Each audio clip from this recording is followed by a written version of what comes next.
Bismillahirrahmanirrahim. Assalamualaikum warahmatullahi wabarakatuh.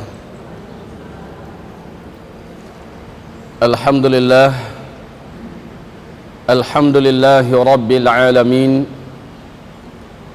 wal aqibatu lil muttaqin, wala udwana illa 'alal zalimin. أشهد أن لا إله إلا الله وحده لا شريك له وأشهد أن محمدا عبده ورسوله لا نبي بعده.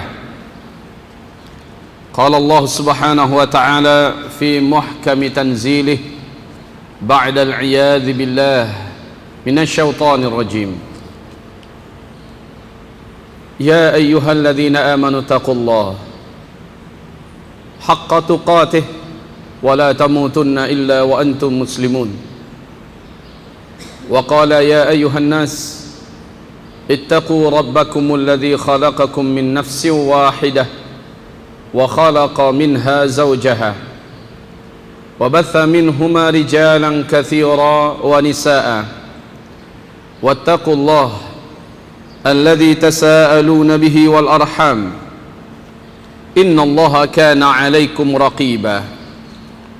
وقال: يا أيها الذين آمنوا اتقوا الله وقولوا قولا سديدا يصلح لكم أعمالكم ويغفر لكم ذنوبكم ومن يطع الله ورسوله فقد فاز فوزا عظيما. اللهم ارحمنا بالقرآن وصدق الله العظيم. وقال النبي صلى الله عليه وسلم: فإن أصدق الحديث كتاب الله وخير الهدي هدي محمد صلى الله عليه وسلم وشر الأمور محدثاتها وشر الأمور محدثاتها وكل محدثة بدعة وكل بدعة ضلالة وكل ضلالة في النار. أما بعد، معاشر المسلمين, pujian dan syukur kita kepada Allah Subhanahu wa taala atas segala nikmat hidup dan nikmat iman, dan semoga saja nikmat iman ini berkekalan sampai kita menghembuskan nafas terakhir kita nanti. Salawat dan salam untuk Rasulullah Muhammad sallallahu alaihi wasallam.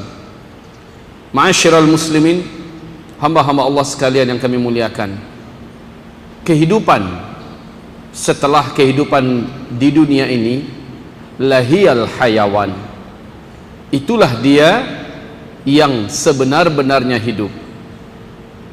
Manusia diciptakan beda dengan hewan, jin diciptakan beda dengan hewan.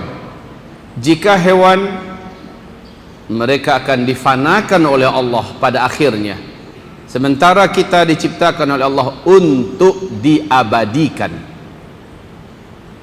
Kita hanya mati sekali besok. Setelah itu kita akan dihidupkan, dan setelah itu tidak ada lagi kematian. Khuludun lal maut. Kekal, tidak ada kematian. Untuk itu kita diciptakan, untuk menjadi hidup, makhluk yang hidup kekal. Hewan di padang mahsyar diperlihatkan, dia dihidupkan, kemudian diselesaikan urusannya, setelah itu dikembalikan menjadi tanah, sehingga orang-orang kafir saat itu meratap memohon kepada Allah, wahai ya Rabb kami, izinkan kami seperti binatang-binatang itu, hewan-hewan itu. Dia hidup lalu dikembalikan menjadi tanah. Maka asbahna nasyan mansiya, kami menjadi makhluk yang dilupakan. Tapi sayang, ratapan orang kafir ini tidak digubris dan tidak dipedulikan oleh Allah Subhanahu wa taala, karena setiap manusia dan jin akan dijadikan oleh Allah kekal. Ketahuilah hamba-hamba Allah, kita hidup, kita yang pernah di dunia ini akan menjadi makhluk kekal selama-lamanya. Oleh karena itu, Kita harus cerdas memilih jalan hidup agar kehidupan yang kekal itu nanti tidak diletakkan pada tempat yang penuh dengan siksaan dan penderitaan, betapa merugi dan sengsaranya. Dan yang paling ideal adalah kita dalam kebahagiaan yang tidak ada lagi sakit, tidak ada lagi rasa mengantuk, tidak ada lelah, tidak ada lagi rasa sedih, tidak ada luka, tidak ada apapun yang mengkhianati kita, tidak ada buruk sangka, tidak ada cemburu, tidak ada sakit hati dan seterusnya. Inilah kehidupan yang kita buru, kehidupan surga, kehidupan akhirat.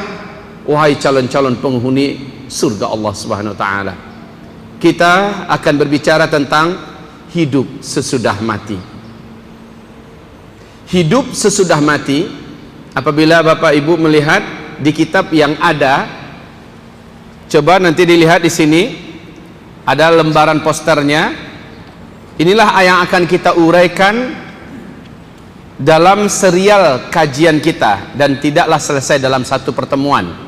Makanya kami sudah sepakat dengan pimpinan Al-Hujjah bahwa ini akan kita jadikan serial kajian bersambung kita, ya, hidup sesudah mati.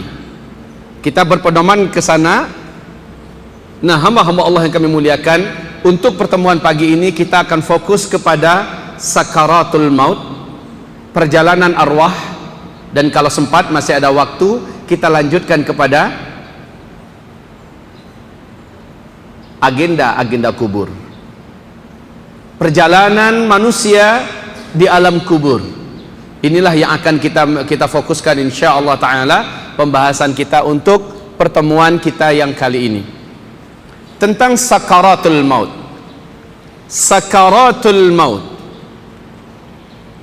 silakan buka pada halaman 34, lihat ayat yang ke surat Al-An'am ayat 93. Bagaimana malaikat memperlakukan seluruh makhluk, khususnya manusia, termasuk jin, ya.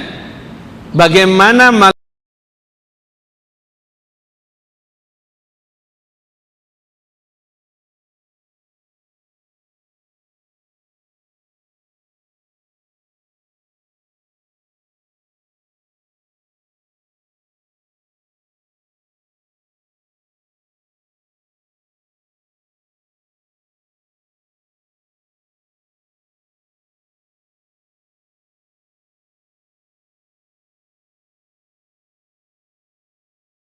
الملائكة باسطوا أيديهم أخرجوا أنفسكم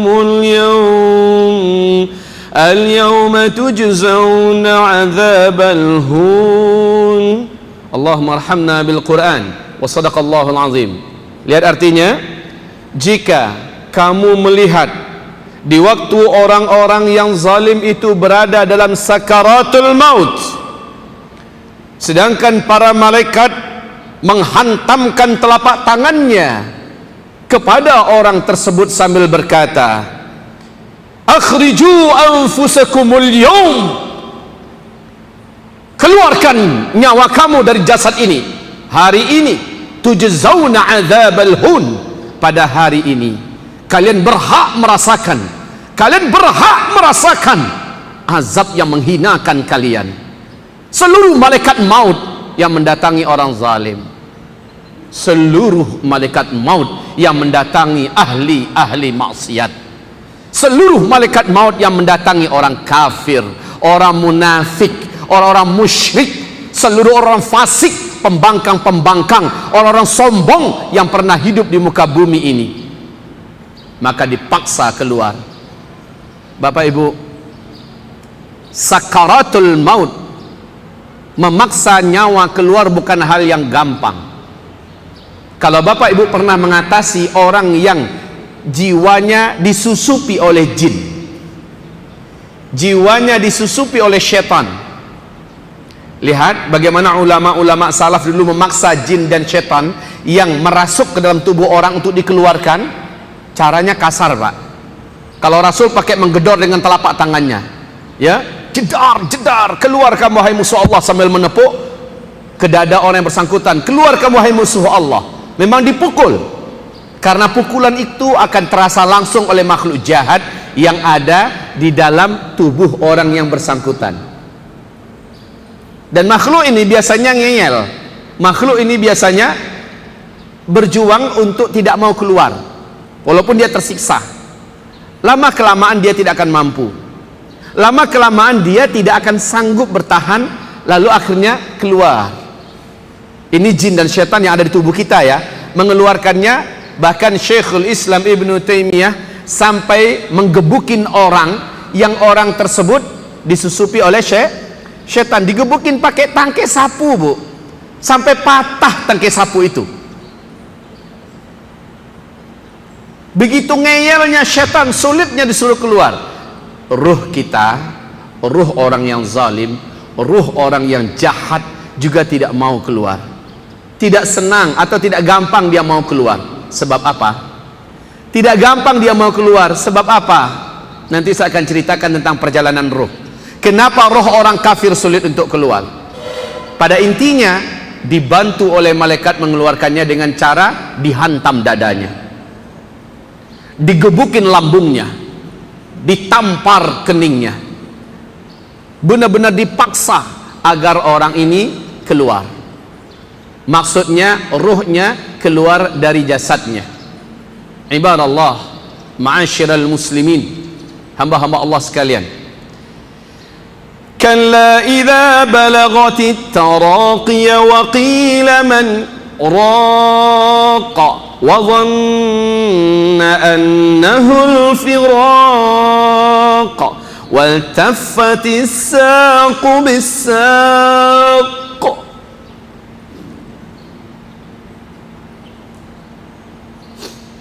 ila rabbika yawma idhinil masaq. Sekali-kali tidak, apabila nafas seseorang telah mendesak sampai ke kerongkongan dan dikatakan kepadanya, siapakah yang dapat menyelamatkan engkau? Siapakah yang bisa menyembuhkan? Dia yakin bahwa sesungguhnya itulah waktu perpisahan dengan dunia, lepasnya setiap ruh daripada badan.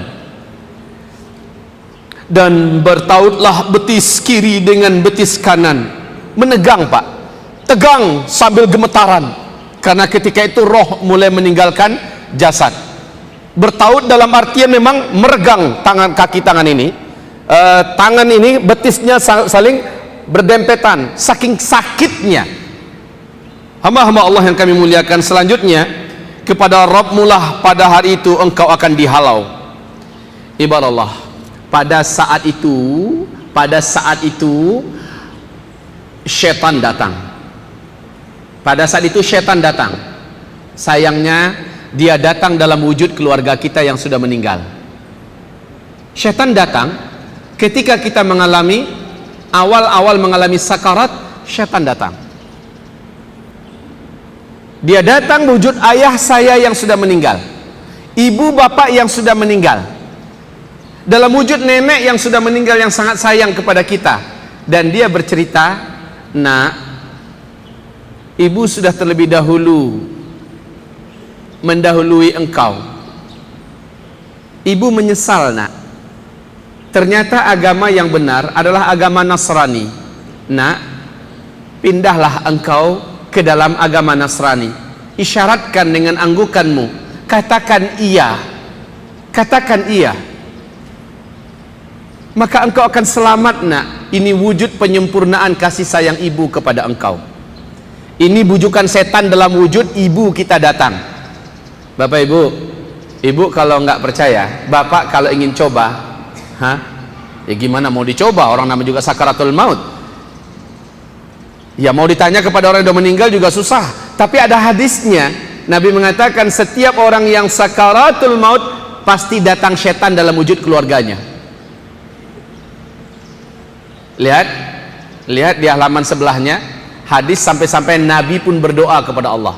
Halaman yang ke-36, sampai-sampai Nabi berdoa kepada Allah. Nabi saja berdoa kepada Allah, jangan sampai dalam sakaratul maut dia sanggup digoda oleh syaitan.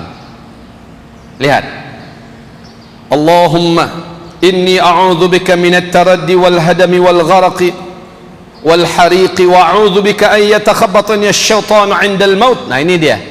Lihat artinya dalam tulisan yang ditebalkan, aku berlindung kepada Engkau ya Allah dari kerasukan setan pada detik-detik kematian. Maksudnya apa? Saat-saat sakit seperti itu, setan datang dalam wujud keluarga kita, wujud keluarga yang sudah meninggal, merayu kita agar keluar dari Islam. Kalau gagal ternyata emak kita yang almarhum, padahal itu adalah setan, maka bapak almarhum yang datang lagi. Gagal juga, datang lagi teman-teman dekat yang udah meninggal. Benar nak kata ibu bapakmu tadi? Benar wahai kawan, apa yang dikatakan oleh mak bapakmu, bahwa agama yang benar itu adalah agama Yahudi, masuklah ke Yahudi. Agama yang benar adalah Nasrani, masuklah ke Nasrani. Wallahi, kalau ikatan akidah orang selama hidup ini tidaklah kuat, tidaklah benar, pasti dia akan murtad, lalu dia mengangguk. Cukup dengan anggukan itu, dia sudah keluar dari Islam.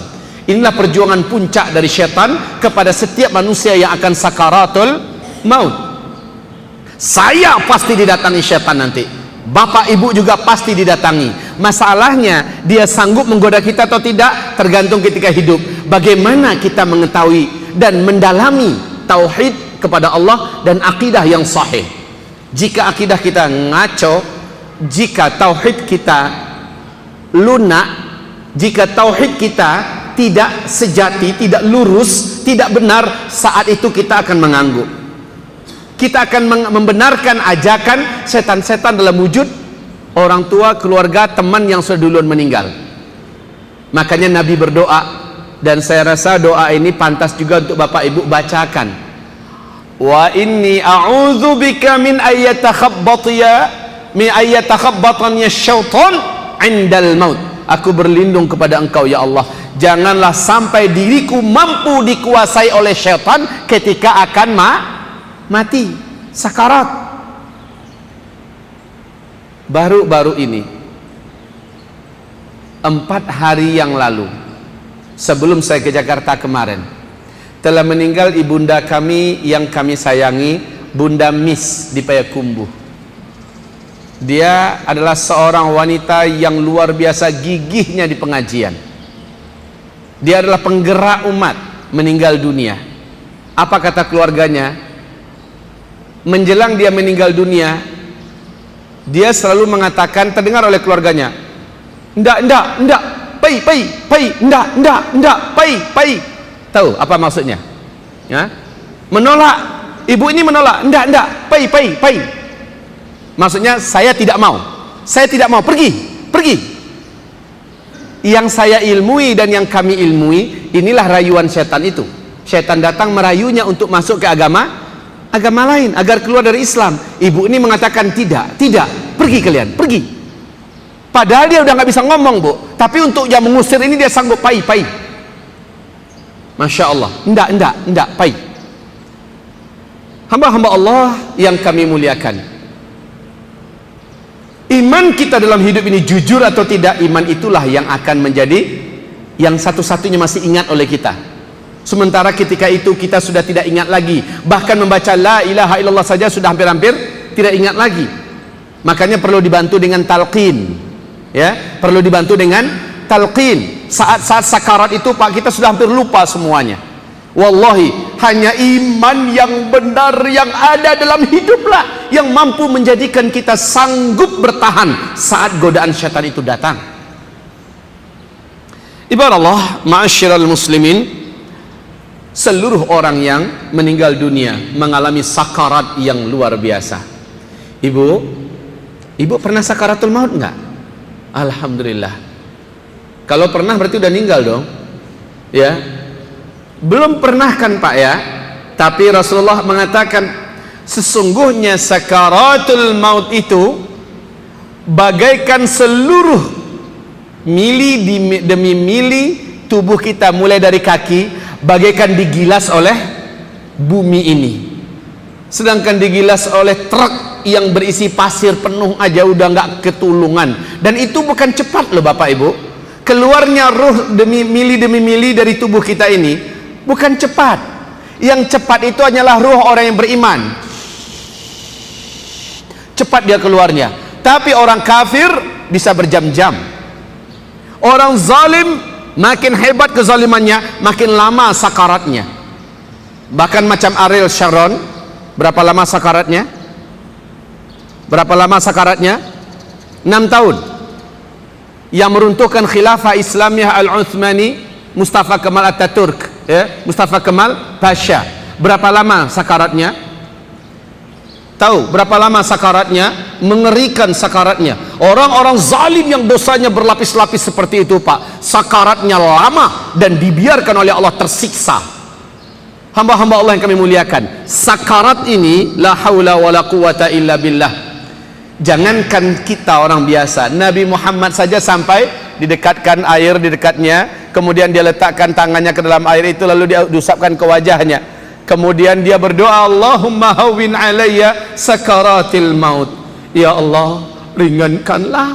Nabi aja minta, Pak, ringankanlah sakaratul mautku, ringankanlah karena berat, sakit.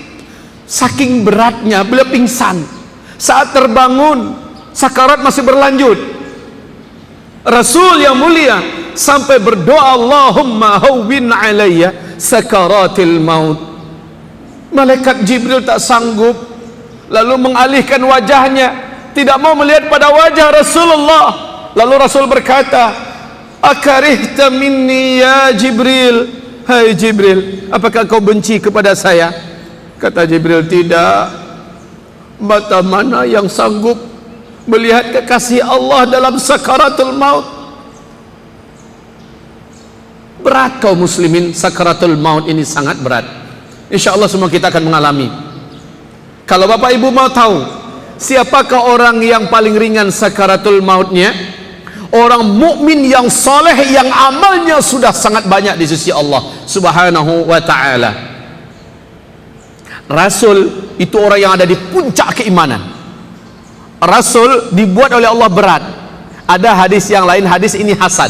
Nabi memang berdoa kepada Allah, ya Rabb, jika seperti ini sakitnya sakaratul maut, ringankan sakaratul maut umatku ya Allah, dan jadikanlah untukku 3 kali lipat agar meringankan mereka. Sayang hadis ini tidak sahih, hanya setingkat hasan. Tapi jadilah ada sebagai panduan bagi kita betapa kasihnya Rasulullah sampai akhir hayatnya, sampai sakaratul mautnya masih kita yang diingat, masih kita yang difikirkan dan kita yang didoakannya. Ya Allah, jika begini beratnya sakaratul maut, maka ringankanlah sakaratul maut umatku dan jadikanlah berat sakarat itu untukku. Rasul diberi oleh Allah kesabaran dan kekuatan yang tidak ada tanding bandingnya, Pak Ibu. Makanya Rasul yakin dia akan mampu memikul. Setelah dia jalani, dia pun berdoa, ringankan untukku ya Allah, ringankan. Yang udah diberatkan itu terasa ringan, begitu maksudnya. Ibu Allah, demi umatnya, maka layakkah kita merasa kita mencintai Rasul sementara selama ini Rasul dihina, kita diam. Sunnah Rasulullah diperangi, kita diam. Kita mengaku pencinta Rasul, inginkan syafaat Rasul, kita tidak membela sama sekali. Ketika ada pelecehan-pelecehan terhadap sunnah dan sebagainya, la haula wala quwata illa billah. Baik kaum muslimin, kita lanjut kepada sakarat. Sakaratul maut ini, yang paling ringan mengalami sakaratul maut hanyalah syahid. Syahid. Apa sabda Rasulullah sallallahu alaihi wasallam?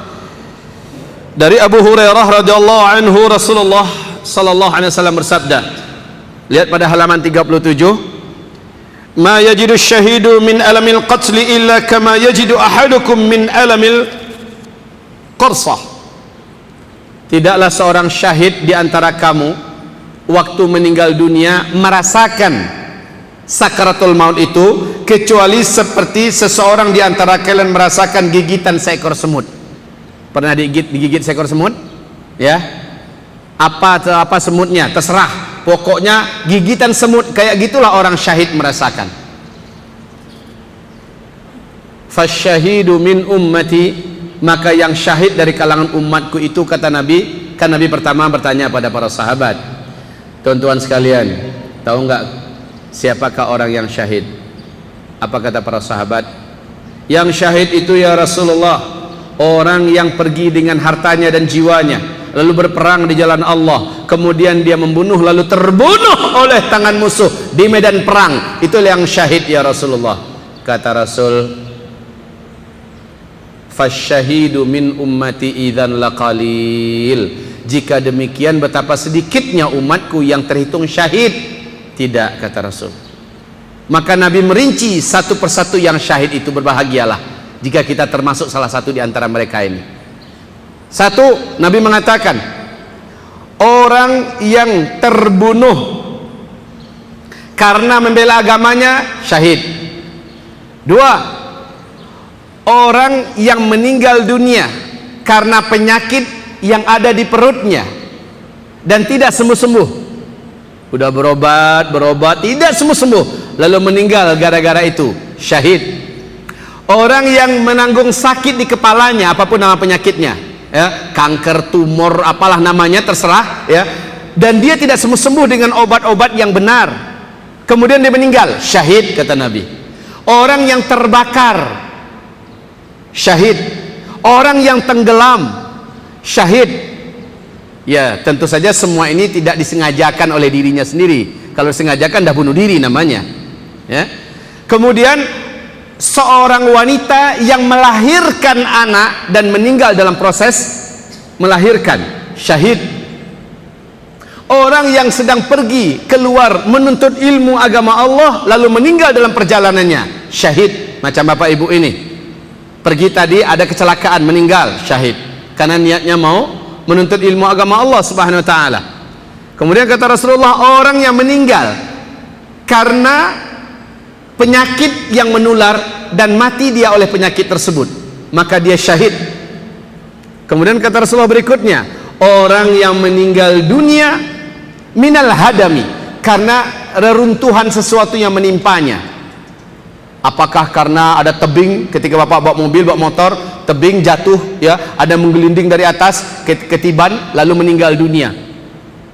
Atau kita lewat di pinggir jalan yang di situ ada gedung lagi dibangun, jatuh paku satu kena kepala bapak, ya, meninggal dunia. Wah, Pak Ustadz, nggak mungkin paku satu bisa meninggal dunia, ya, satu ton maksudnya. Jatuh kena kita meninggal dunia. Orang yang kena bom, pesawat yang jatuh, kecelakaan lalu lintas, syahid. Mereka adalah para syuhada yang dimaksud oleh Rasulullah sallallahu alaihi wasallam. Hanya saja mereka-mereka ini tentu saja tidak berhak mendapatkan 6 keistimewaan syahidnya orang syahid di medan tempur. Ya, mereka ini istimewanya hanya kematiannya, sakaratnya ringan, gitu. Yang kedua, dia bebas dari azab kubur. Sementara proses yang dilakukan kepadanya berlaku secara umum, seperti yang lain-lain yang merasakan, dimandikan, dikapani, disolatkan, nanti di padang mahsyar dia menjalani hal-hal yang normal. Hanya nanti yang paling pertama dimasukkan surga adalah seluruh yang syahid-syahid ini.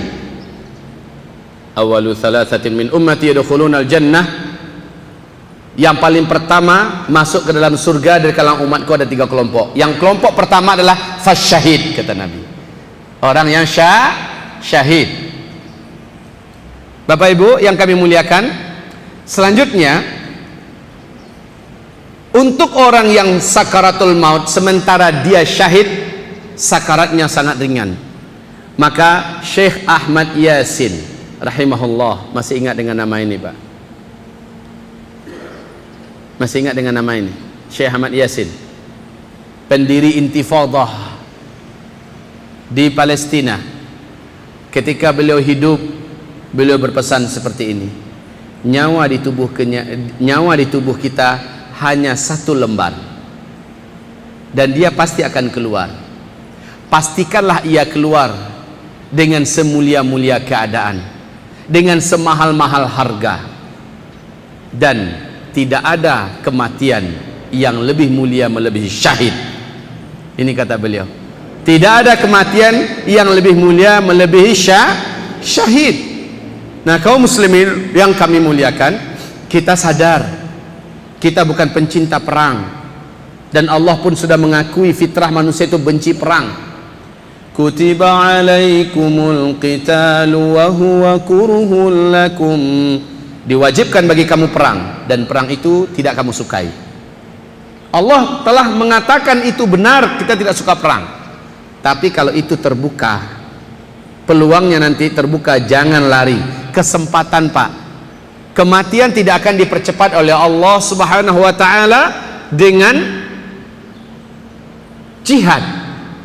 Karena kita masuk jihad lalu kita lebih cepat, lebih awal meninggalnya. Tidak. Kematian juga tidak akan ditunda oleh Allah kalau kita lari daripada medan jihad. Allah tidak akan mempercepat kematian karena jihad dan juga tidak menunda karena lari dari jihad.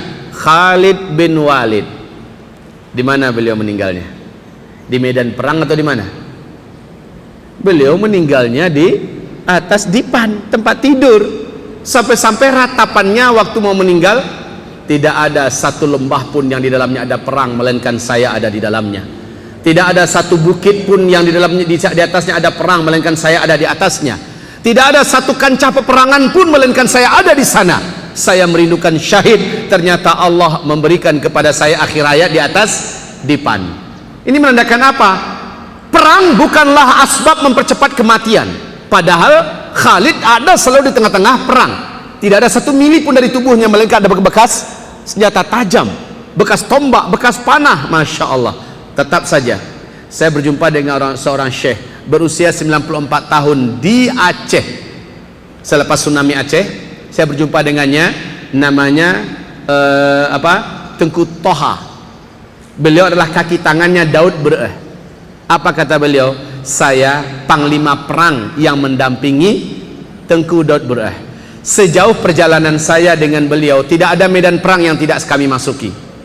Tetapi ternyata sampai sekarang rindunya kami untuk mendapatkan syahid dari Allah belum dikabulkan. Namun sebenarnya mereka sudah mendapatkan rezeki itu dari Allah. Sebab apa? Sebab Rasulullah bersabda, siapa yang berniat untuk berperang di jalan Allah, siapa yang berniat lalu syahid di jalan Allah, ternyata Allah tidak memberikan jalan kepadanya, ternyata Allah tidak membukakan peluang untuknya, lalu dia mati di atas firashnya, di atas dipannya, mata fahuwa, dia mati, maka dia bimanzilatis syuhada, nala manzilatas syuhada, dia sampai kepada tingkat para syuhada. Karena niat Pak, niat. Tidak ada salahnya Bapak Ibu berniatlah dan bahkan berdoalah, ya Rabb, beri hamba rezeki syahid dengan caramu, beri hamba rezeki syahid dengan caramu. Taib ibarallah yang kami muliakan, dalam sakaratul maut, dalam sakaratul maut tidak salah kalau seandainya Rasul mengajarkan kita doa-doa untuk diringankan sakaratul maut. Salah satu dannya doa yang diajarkan Nabi, atau silakan dengan doa pribadi Bapak Ibu, berdoalah kepada Allah. Karena sakarat itu sangat berat, berdoalah kepada Allah Subhanahu wa ta'ala. Karena sakarat itu kita belum pernah pengalaman Pak. Sakit aja sebentar kemarin, ya saya ada sedikit diuji oleh Allah, sempat rebah. Malam tadi saya yakin 100% nggak akan sanggup datang kemari. Malam tadi malah puncaknya sakit tuh malam tadi, sampai guling-guling di atas dipan, sakit sekali. Subhanallah, kita hanya baca la ilaha illa anta subhanaka inni kuntu minal zalimin. Kemudian alhamdulillah dibantu oleh anak-anak saya, anak-anak bergantian meruqyah saya di samping saya, istri juga meruqyah. Kemudian mereka minumkan saya madu, kemudian habatus sauda cukup banyak. Lalu perut ini menolak, berusaha untuk muntah. Saya tahan terus, dan saya niatkan semua bacaan itu untuk diri saya, semua ini untuk meracuni penyakit yang ada, dan seterusnya. Saya sudah yakin hari ini tak akan bisa datang. Subhanallah kaum muslimin, itu baru sedikit sakitnya, sudah seperti itu Pak. Bagaimana sakaratul maut? Ketika Allah menyebutkan bagaimana malaikat itu sangat kejam. Malaikat maut itu adalah malaikat yang tidak pernah diberikan oleh Allah dan diciptakan untuk dirinya senyum. Nggak ngerti senyum malaikat maut itu Bapak Ibu. Waktu Isra Mi'raj, Nabi Muhammad disambut dengan sukacita oleh seluruh malaikat-malaikat langit, didamping oleh malaikat Jibril, oleh malaikat Malik. Kemudian ada satu malaikat yang wajahnya manyun saja, matanya tajam, wajahnya manyun. Lalu kata Rasulullah, wahai Jibril, itu malaikat kenapa wajahnya begitu seram? Apa dia benci kepada saya? Kata malaikat Jibril, ya Rasulullah Muhammad, sesungguhnya itu adalah malaikat maut. Tak, pandangan matanya itu Pak, mampu membuat orang copot jantungnya, tajam sekali. Allah telah menciptakannya dengan fitrah tidak bisa senyum. Jadi malaikat maut itu jangan pernah diharapkan kaum muslimin wajahnya senyum, kecuali malaikat maut yang didatangkan untuk orang yang beriman. Dia tidak senyum, tetapi wajahnya bersih, enak dan lembut dilihat. Dalam hadis sahih Muslim, enak dan lembut dilihat. Insya Allah pas kita bicara tentang perjalanan arwah, kita sampaikan bagaimana datangnya para malaikat-malaikat, yang satu orang dari 70.000 malaikat itu adalah malaikat maut. Baik, kaum muslimin yang kami muliakan, kita masuk kepada hadis tentang perjalanan arwah. Malaikat maut satu di antara 70.000 malaikat. Ma min ahadikum, tidaklah salah seorang pun di antara kamu, kata Rasulullah sallallahu alaihi wasallam, ketika dia akan meninggal dunia, melainkan sab'una alfan milal malaikah yanziluna minas sama. 70.000 malaikat turun dari langit. Ahadukum malakul maut, ahaduhum malakul maut. Salah seorang dari 70.000 malaikat itu adalah malaikat maut. Kalau ruh ini yang akan dicabut adalah ruhnya orang yang beriman yang saleh, 70.000 itu dalam keadaan wajahnya cerah ceria senyum. Satu orang dari mereka keluar dari yang 70.000 itu, lalu dia duduk tepat di atas yang akan meninggal ini. Jadi Pak, di sini ini adalah badan kita, Bu, Bapak. Ini kepala. Malaikat turun, ya, turun. Satu orang dari yang 70.000 tadi, dan inilah malaikat mautnya. Malaikat maut cuma satu. Yang lain siapa? Malaikat-malaikat pendamping, ya. Sampai di sini duduk, malaikat mautnya duduk di sini. Lalu kata Rasulullah sallallahu alaihi wasallam, malaikat maut ini meletakkan kedua telapaknya, telapak tangan kanan di pipi kanan, di pipi kanan, yang ini di kiri. Perlahan-lahan malaikat ini membujuk. Apa yang dikatakannya? Ya ayyatuhan nafsul mutmainnah, irji'i ila rabbiki radiyatan mardiyah, fadkhuli fi ibadi wadkhuli jannati. Artinya, wahai jiwa yang baik, hai jiwa yang tenang, keluarlah engkau.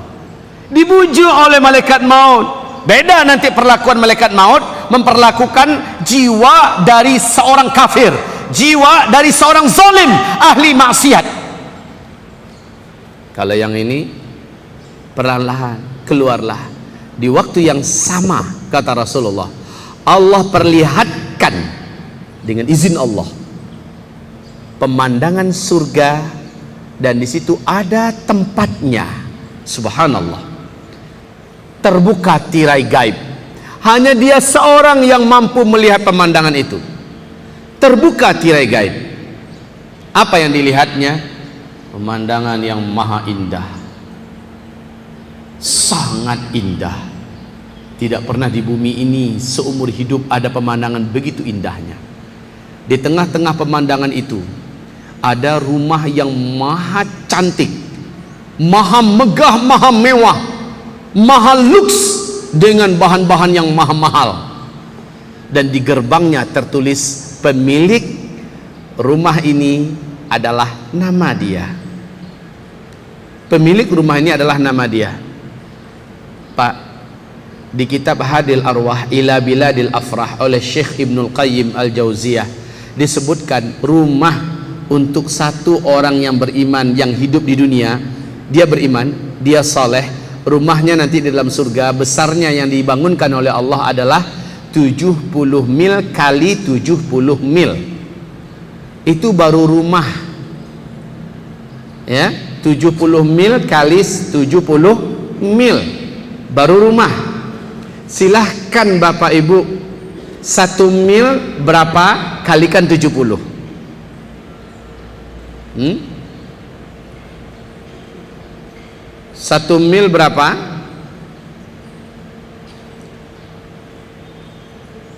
Dah cepat aja, 1,5 kilo.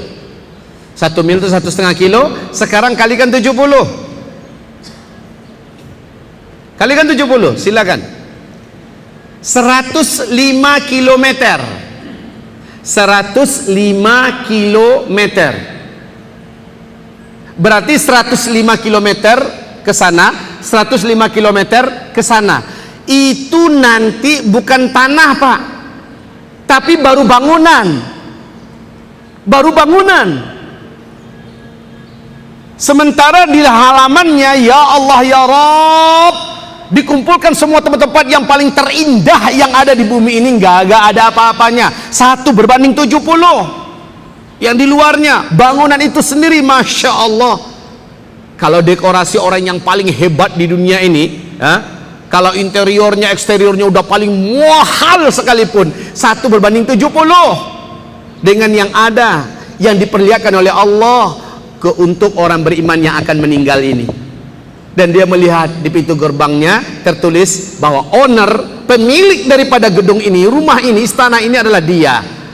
Masya Allah, ketika itu ruhnya macam ingin loncat, Pak, keluar dari itu tubuh. Akhirnya mudah malaikat maut menggiring roh ini keluar. Sebab apa? Karena roh itu sendiri sudah ingin keluar untuk mendapatkan tempat itu. Paham? Paham, Bu? Roh ini sendiri yang sudah ingin keluar. Beda nanti dengan roh orang zalim, roh orang kafir, dia akan bertahan di tubuh ini. Sementara ini enggak, dia akan keluar dengan suka hati. Maka mudahlah malaikat mengeluarkannya. Itu pun masih terasa sakit. Kaum muslimin, hamba-hamba Allah yang kami muliakan, cuma pemandangan surga itu menjadikan rasa sakit yang begitu dahsyat sangat berkurang.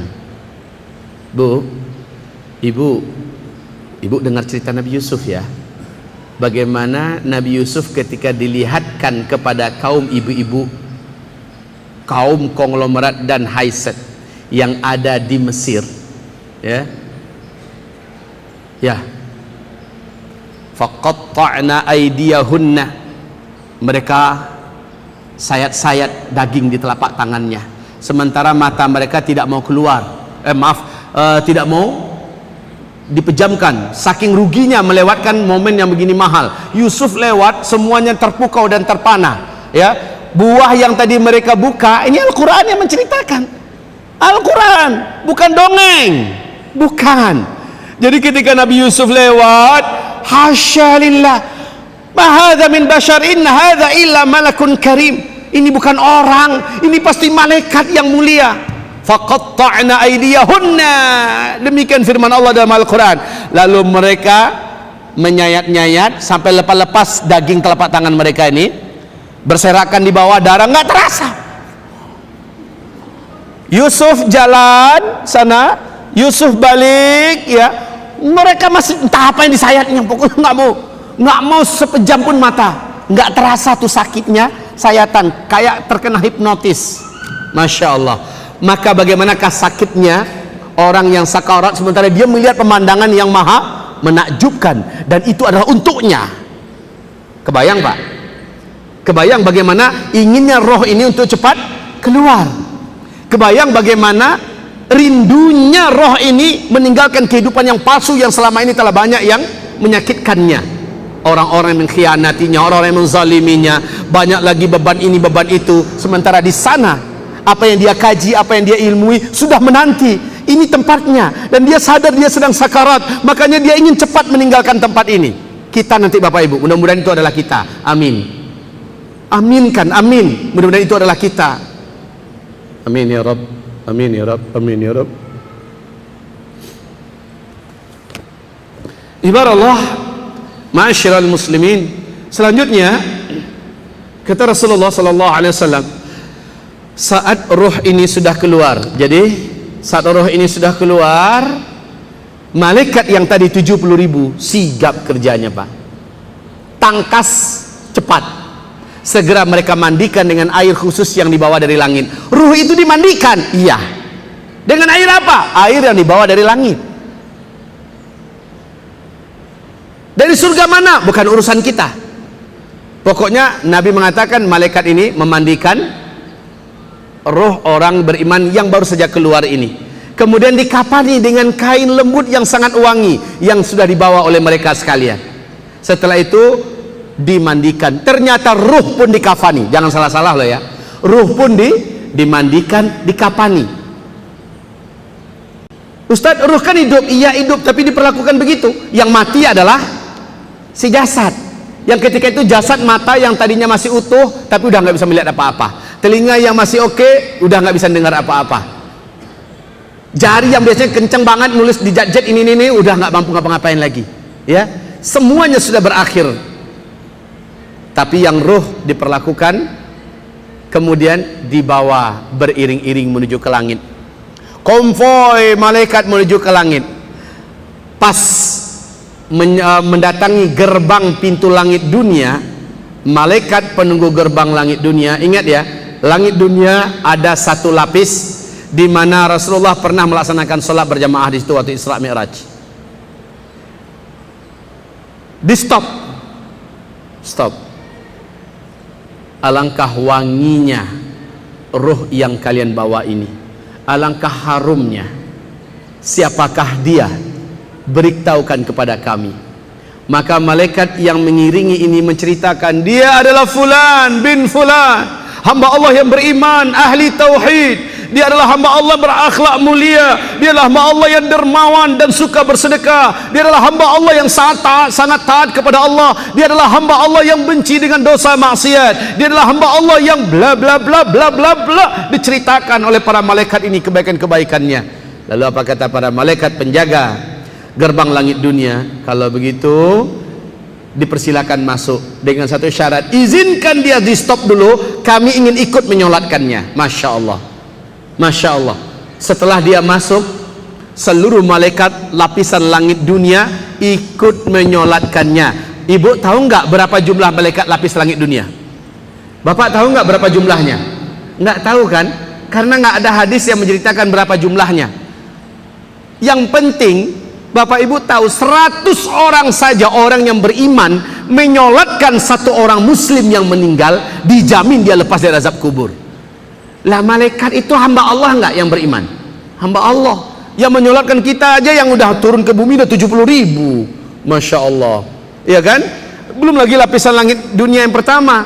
Selesai, dibawa lagi iring-iringan ke lapis langit dunia yang kedua. Kejadian sama terulang di lapis langit kedua, di gerbang pintu lapis langit kedua. Di stop juga. Kemudian setelah diketahui, mereka minta izin untuk ikut menyolatkan. Masya Allah, Masya Allah. Ya, kaum muslimin yang kami muliakan, terus lapis ke langit ketiga sampai ke lapis langit yang ketujuh. Roh ini akhirnya ditahan. Ditahan dalam artian apa? Sudah selesai perjalanannya untuk registrasi masuk, sudah selesai. Allah Subhanahu wa taala berfirman, kembalikan hambaku ke bumi. Aku telah menerimanya. Aku telah mengakuinya. Kembalikan ia ke bumi. Maka secepat-cepatnya malaikat membawa kembali ke bumi roh orang yang beriman tadi.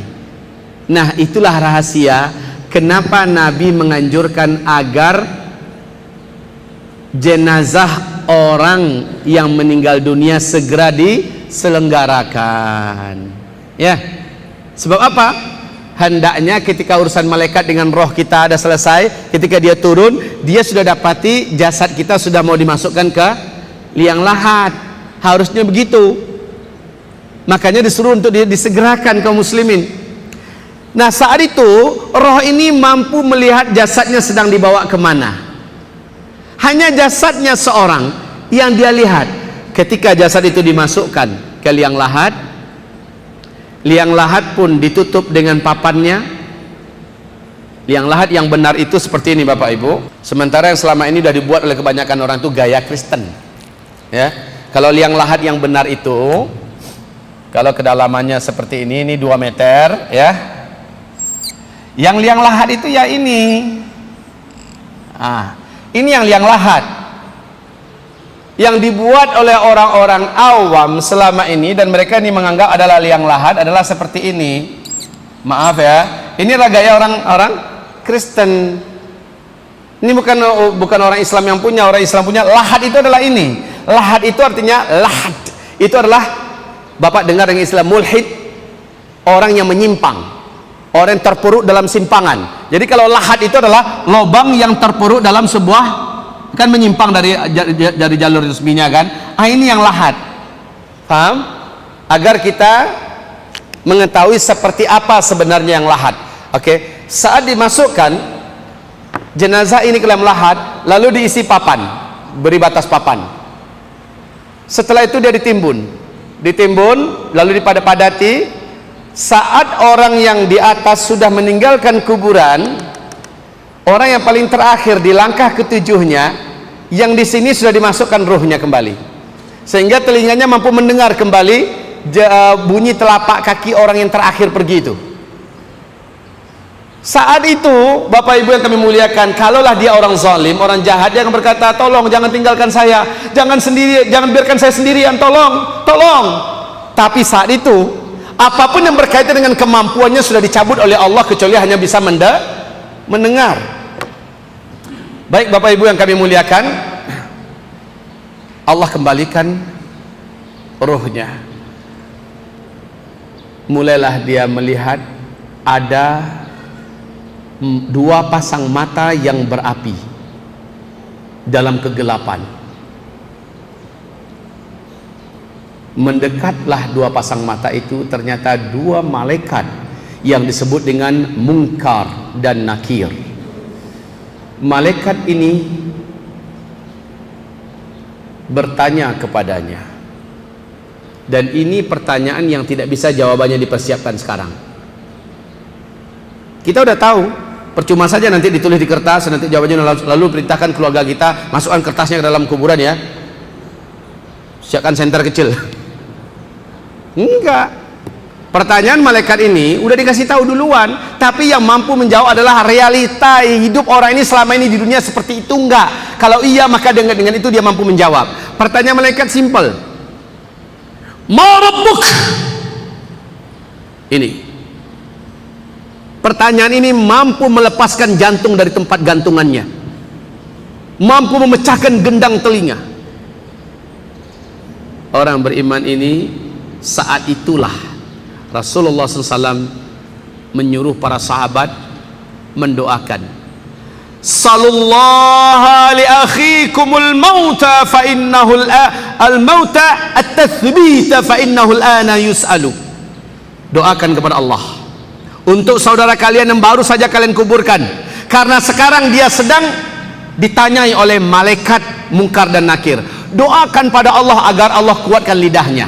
Nah, saat itu orang yang beriman ini, berkat imannya, berkat amal solehnya, dia mampu menjawab. Dalam ketakutan yang dahsyat, ternyata dia mampu menjawab. Yang membuat dia mampu adalah Allah yang menolongnya.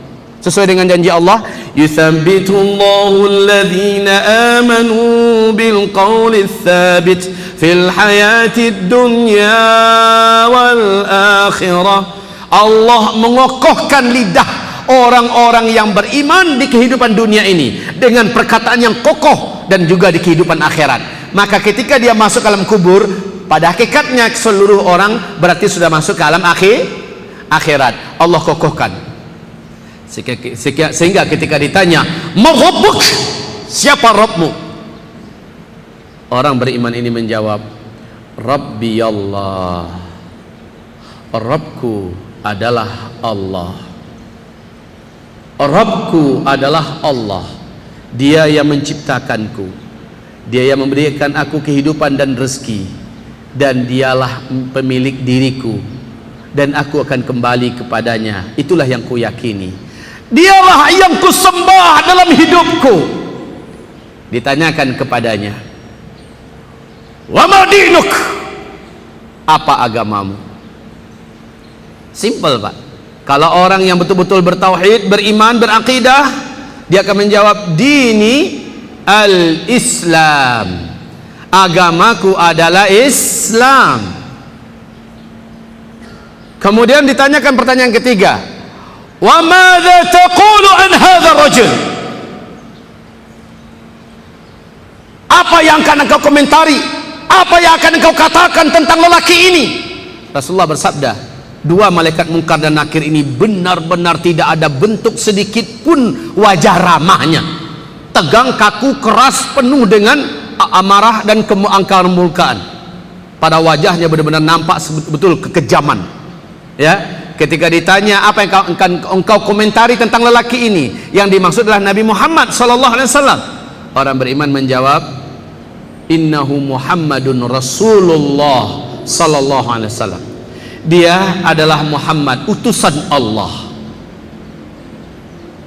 Ternyata dalam hidup memang Nabi Muhammad lah yang menjadi idolanya. Nabi Muhammad lah yang menjadi panutan dan panduan hidupnya. Nabi Muhammad lah teladannya.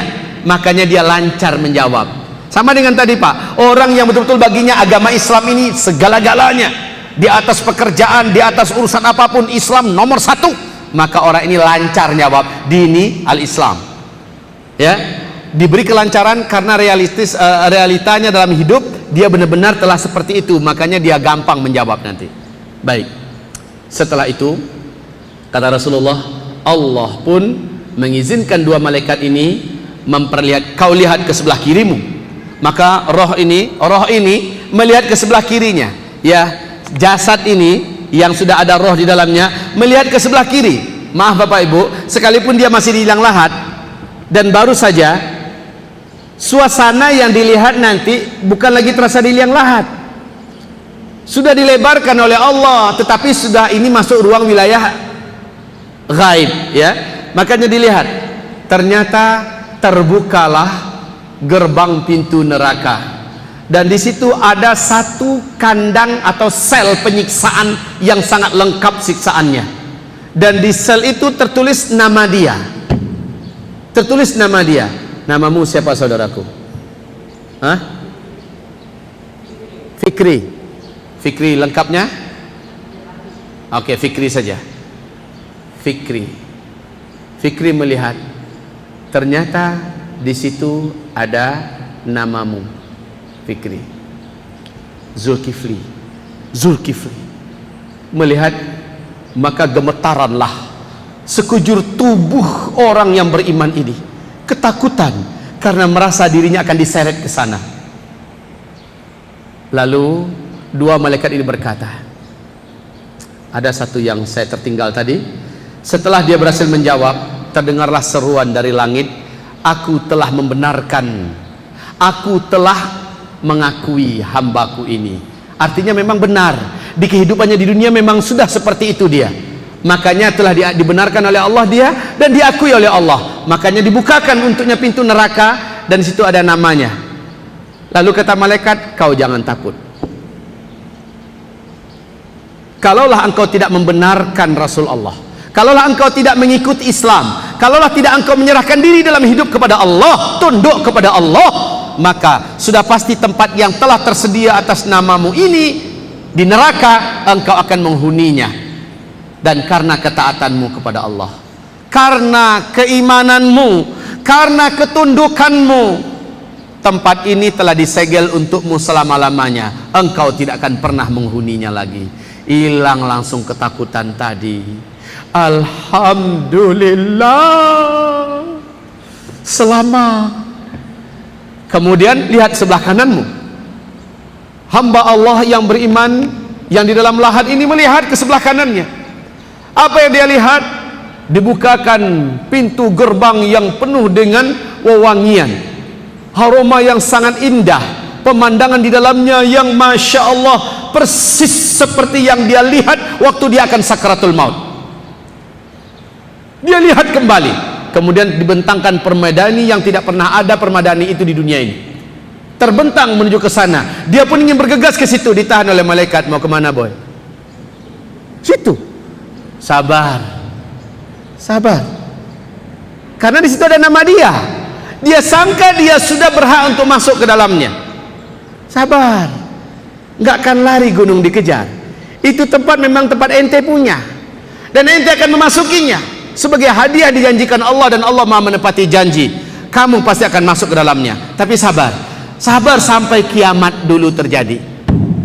Maka apa kata Rasulullah? Hamba yang beriman ini akhirnya berdoa, Allahumma ajjilis sa'ah, Allahumma ajjilis sa'ah, Allahumma ajjilis sa'ah 3 kali.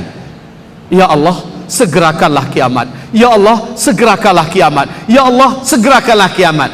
Bu, kenapa sih hamba ini, hamba yang beriman ini minta agar disegerakan kiamat? Kenapa? Kenapa? Kenapa, Pak? Iya, karena penghalang dia untuk bisa masuk ke tempat yang sudah diimpi-impikannya, yang sudah diperlihatkan atas nama dirinya. Penghalangnya hanyalah sampai menunggu kiamat. Makanya dia minta cepat-cepat kiamat. Allahumma ajjilis sa'ah, ya Allah segerakan kiamat, segerakan kiamat, segerakan kiamat. Ya Allah. Baik. Sementara menjelang kamu masuk ke situ, kamu diletakkan di tamannya dulu, mau? Mau. Kalau begitu ikut yuk. Baru Bapak Ibu, jasad tinggal, ruh kembali naik. Ruh kembali naik, jasad tinggal lagi, ruh kembali naik. Kemana dibawa? Disinilah dia, roh orang beriman itu. Jadi kalau ini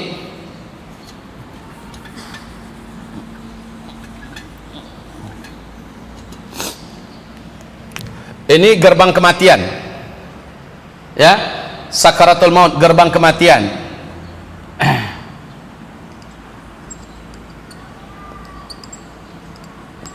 Ya, pas masuk, setelah melalui proses tadi, roh akan terbagi 2. Orang beriman, rohnya naik ke atas.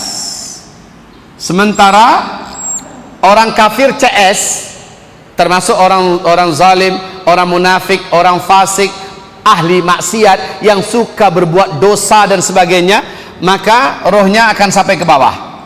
Di atas ini disebut dengan al-mala'ul a'la. Al-mala'ul a'la. Al-mala'ul a'la, atau digelari juga dengan a'la illiyin. A'la illiyin. Ya. Baik kaum muslimin, di mana posisinya ini? Ini adalah raudhatun min riyadil jannah. Pernah dengar hadis ini enggak? Raudhatun min riyadil jannah. Satu taman di antara taman-taman surga. Di sini diletakkan raudhatun min riyadil jannah. Ya.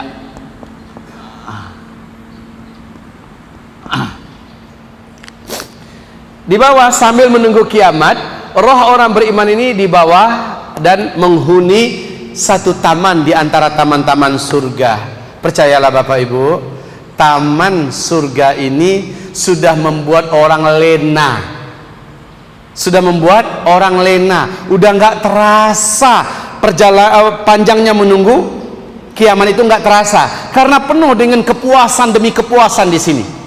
Kenyamanan demi kenyamanan. Taman. Ingat Pak, setelah orang meninggal dunia, orang beriman ketika itu selamat tinggal penderitaan, selamat tinggal kezaliman, selamat tinggal kelelahan, selamat tinggal beban dan beban, selamat tinggal kesedihan. Allah berfirman dalam Al-Quran, apabila orang ini sudah meninggal dunia, tatanazzalu alaihimul malaikah alla khaufun alaihim walahum yahzanun.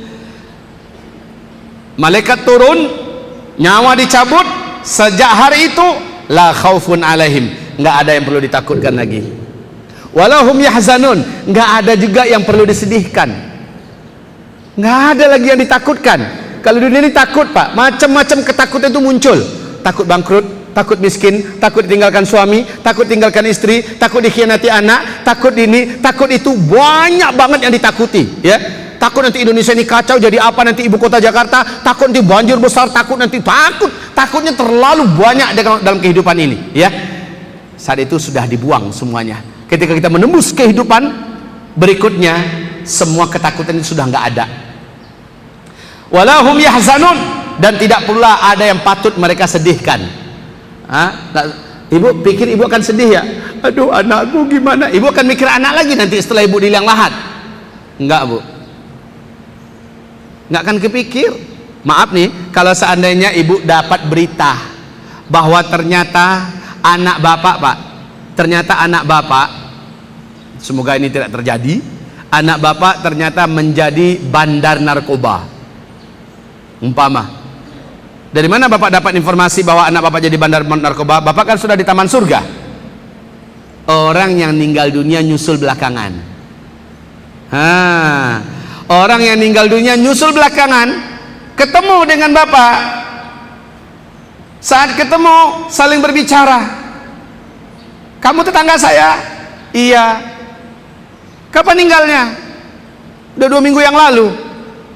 Ahlan wa sahlan, selamat ya kamu sampai di sini. Karena yang sampai di Malul A'la berarti dia adalah orang yang selamat. Lalu saling bercerita dan bernostalgia. Nah pertanyaan, kata Rasulullah, orang yang sudah meninggal duluan bertanya kepada yang baru saja meninggal, bagaimana kamu dapati anak saya ketika kamu masih hidup? Oh, anak kamu yang si fulanah telah menikah. Oh ya, dengan siapa? Dengan seorang lelaki yang soleh, punya penghasilan oke, dan dia juga orang yang berakhlak mulia. Alhamdulillah. Terus anak saya yang sano gimana? Loh, nggak tahu ya? Enggak, dia kan udah meninggal. Anak saya udah meninggal. Kapan? Setahun setelah bapak meninggal. Masa? Kok nggak ada di sini? Lah, masalahnya anak bapak meninggal bunuh diri. Loh. Oh, ya sudah, rasakan sendirilah. Nggak ada kesedihan Bu, rasakan sendirilah. Ketika masih bersama saya memang dia keras kepala, dia memang suka meremehkan agama Allah, menelantarkan sholat. Ya, saat itu nggak ada sedih. Ibu jangan pikir ibu akan sedih lagi ya. Sedih itu cuma sebatas di dunia. Ingat loh Bu, sedih itu hanya sebatas di dunia. Ketika ibu sudah menembus ke kehidupan ini dalam keadaan iman, dalam keadaan bertauhid, insya Allah nggak ada kesedihan. Kecuali orang meninggalkan dunia dalam keadaan sedih, meninggalkan dunia dalam keadaan sedih dengan cara membunuh diri, maka dia akan terus dalam kesedihan yang berlapis-lapis, tak akan pernah selesai. Baik kaum muslimin yang kami muliakan, selanjutnya roh orang kafir, roh orang zalim, roh pendurhaka mak, pendurhaka bapak, pemakan riba, pezina kesana kemari, roh para koruptor, roh para pencandu narkoba, barang-barang haram, roh orang-orang yang sering mempermainkan sholat, roh orang-orang yang masih suka menggunjing kesana kemari, menghibah kesana kemari, mengadu domba kesana kemari. Roh orang-orang macam ini Pak, lihat nanti di kitab nasib para pengadu domba, rohnya para pengadu domba, rohnya para penggunjing kesana kemari, rohnya para pemakan riba, rohnya para pezina. Lihat bagaimana Rasulullah menceritakan. Insya Allah nanti akan kita terangkan dalam episode tentang peristiwa-peristiwa alam kubur, ya. Sekarang kita fokus tentang perjalanan roh. Kita lihat kaum muslimin yang kami muliakan, saat orang kafir akan meninggal dunia, malaikat turun, jumlahnya sama, 70.000 malaikat. Tapi kata Rasulullah, malaikat yang datang ini tidak satu pun dari mereka yang berwajah bagus. Wajahnya rusak dan betul-betul sangat, dari matanya tegang, nampak betul kebuasan, nampak betul kebencian, ya, wajah benci kepada yang akan didatang itu nampak betul. 70.000 malaikat datang dalam bentuk sorotan mata yang sangat tajam penuh kebencian, bibir yang sedikit pun tidak ada kesenyum, ya senyum tidak ada, sementara mukanya rusak. Malaikat ini turun. Kaum muslimin yang kami muliakan, ketika itu si orang zalim, orang fasik, orang munafik ini mulai merasakan ketakutan. Siapa nih? Kenapa begini banyak? Mau ngapain mereka? Mau ngapain mereka? Kaum muslimin turun. Selesai turun, langsung satu orang yang paling garang wajahnya, yang paling kejam bentuknya, keluar dari tengah-tengah mereka dan langsung sampai di kepala orang yang zalim ini, memasukkan langsung jarinya ke dalam mulut.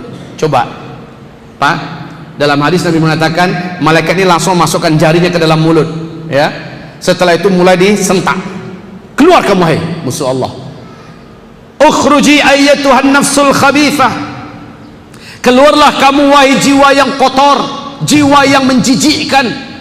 Wahai jiwa yang menjijikkan, keluar. Saat itulah dihantam dadanya, dihantam lambungnya, dihantam punggungnya, dan ditepuk kepalanya agar mengeluarkan roh ini. Pak, Bapak pernah nggak ngelihat atau ngerasain gimana dicakar kucing sementara kucingnya nggak mau melepaskan cakarannya? Sakit Pak? Sakit. Sekarang coba bawa kucingnya ke lantai 5. Bapak dengan tangan yang tidak usah pakai sarung tangan ya, bawa kucingnya ke lantai 5, kemudian lepaskan tuh kucing, ya. Yang terjadi gimana kira-kira? Kuku kucing itu kan segera masuk ke daging Bapak, betul tidak? Setelah itu Bapak paksakan juga melepaskannya ke bawah. Apa yang terjadi? Di bawahnya nggak daging Bapak? Pasti Pak, di bawahnya daging Bapak. Sakit lah, itu baru sekedar kuku kucing. Yang kucing itu takut mau dilepaskan. Begitu juga dengan roh orang munafik, roh orang fasik, roh orang fajir, orang zalim juga takut lepas dari jasadnya ini. Sebab apa? Dia sudah dikasihkan lihat apa yang akan dihadapinya nanti. Pemandangan neraka yang di dalamnya ada sel penyiksaan. Di gerbang sel itu adalah atas nama dia Zulkifli. Siapa tadi? Fikri. Sama. Kata Rasulullah, tidak seorang pun di antara kamu hari ini melainkan namanya sudah disiapkan oleh Allah di dalam surga. Satu bangunan atas nama dia sudah disiapkan di dalam surga. Di waktu yang sama setiap kita juga sudah disiapkan oleh Allah tempatnya di dalam neraka atas nama dia. Nama saya hari ini sudah tertulis dalam neraka Pak. Nama saya di waktu yang sama juga sudah tertulis di dalam surga. Sama-sama. Baik kaum muslimin yang kami muliakan, setelah itu keadaan semakin menakutkan.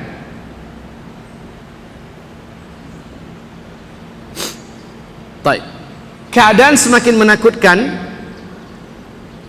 Setelah dikasari satu persatu mau melepaskan cengkeramannya, ditarik terus oleh malaikat dengan siksaan yang teramat sangat berat.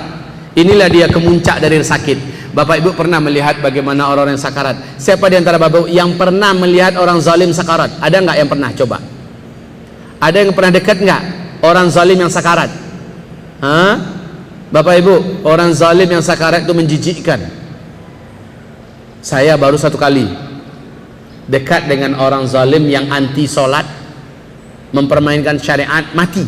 Baru satu kali saya merasakan seumur hidup. Menjijikkan.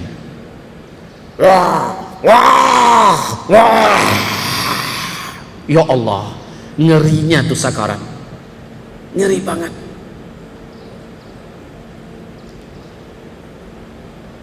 Badannya tegang-tegang, ya. Sementara dadanya melengkung seperti ini, kepalanya di bawah, kebayang Pak? Ya. Ya, kemudian kakinya seperti betul-betul tersiksa, masya Allah. Nah kaum muslimin, akhirnya keluarlah roh ini Setelah keluar roh tersebut langsung dibelasah oleh 70.000 malaikat, nggak pakai dimandiin, langsung dibungkus dengan kain kasar yang sangat busuk. Setelah itu diseret seperti nyeret bangkai yang nggak pantas menuju ke lapisan langit dunia yang pertama. Setelah itu di stop oleh malaikat. Alangkah busuknya yang kalian bawa ini, siapa?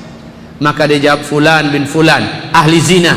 Fulan bin fulan, orang yang suka mempermainkan agama. Fulan bin fulan, orang yang suka mendurhakai kedua orang tuanya. Fulan bin fulan, pemakan riba. Oh, fulan bin fulan, bla bla bla, dan seterusnya. Maka sorry, pintu gerbang tidak bisa kami buka untuk yang seperti ini. Ditahan dia, Pak. Jangankan untuk mendapatkan perlakuan sholat, disolatkan oleh malaikat, ya, baik ketika dia baru saja meninggal, di lapisan langit dunia juga tidak, apalagi kedua dan ketiga seterusnya. Lapisan langit yang pertama saja dia sudah ditolak, lalu campakkan dia kembali ke bumi. Masya Allah. Sampai di bumi lah, biasanya kalau keluarga orang kayak gini kan biasanya awam juga kan. Tunggu dulu anak dari Amerika pulang, dia lagi pesan tiket pesawat, nunggu sehari semalam, kadang-kadang nunggu 2 hari semalam, betul tidak? Ya Allah, makin tersiksa dia, kayak orang masuk ke laut terombang ambing, padahal sudah membutuhkan orang yang segera menyelamatkannya. Kaum muslimin yang kami muliakan, akhirnya setelah dimasukkan jasad ke dalam liang lahat, ruhnya pun disatukan. Saat itu 2 malaikat datang bertanya, "Marabbuk wa ma dinuk wa madza taqulu an hadzal rajul?" Tidak satu pun dia mampu menjawab. Dia, kalau orang munafik hanya begini, ini hadis Pak ya Bu, hanya itu yang keluar dari mulutnya. Dia tidak mampu menjawab. Tetapi ketika ditanya, apakah pendapat engkau tentang laki-laki ini? Kalau orang munafik jawabnya begini, qala an-nas annahu kadza fa aqulu mithla ma yaqulun. Orang berkata dia itu adalah begini, saya katakan juga seperti itu. Hanya itu dia mampu jawab. Kemudian datang suara dari langit, ya, Allah Subhanahu wa taala mengutuk dan mencelanya dan berikan kepadanya jatah yang telah dijanjikan untuknya. Maka kaum muslimin, hamba-hamba Allah, lihat ke sebelah kanan. Nah, kalau ini orang kafir, orang zalim, sebelah kanan dulu disuruh lihat. Ketika dia lihat surga ada namanya, ingin loncat Pak, ingin lari. Ditanya malaikat, mau kemana? Situ katanya. Seharusnya itu yang telah dibuatkan oleh Allah, yang harusnya kamu isi. Tapi karena kamu memunggungi Allah, karena kamu membelakangi agama Allah, karena kamu perturutkan hawa nafsu kamu, maka tempat ini telah di-close untuk kamu. Dia pun mulai lemas. Lihat ke sebelah kiri kamu. Setelah diperlihatkan, yang terlihat adalah pemandangan neraka, ada namanya seperti yang dia lihat waktu dia akan sakarat. Maka ketakutannya makin jadi-jadi. Lalu apa kata malaikat? Jangan cemas, kamu baru akan masuk ke sana dan merasakan segala fasilitasnya yang ada di dalam setelah kiamat. Disitulah dia berdoa, Allahumma ajjilis sa'ah, Allahumma ajjilis sa'ah, Allahumma ajjilis sa'ah. Ya Allah, tundakanlah kiamat, lamakanlah kiamat. Karena dia takut langsung dimasukkan ke tempat yang dikasih lihat untuknya, bahwa dialah penghuninya. Terakhir Bapak Ibu, akhirnya orang ini diseret ke bawah. Diseret ke bawah, masuk ke, di sini namanya asfalas safilin.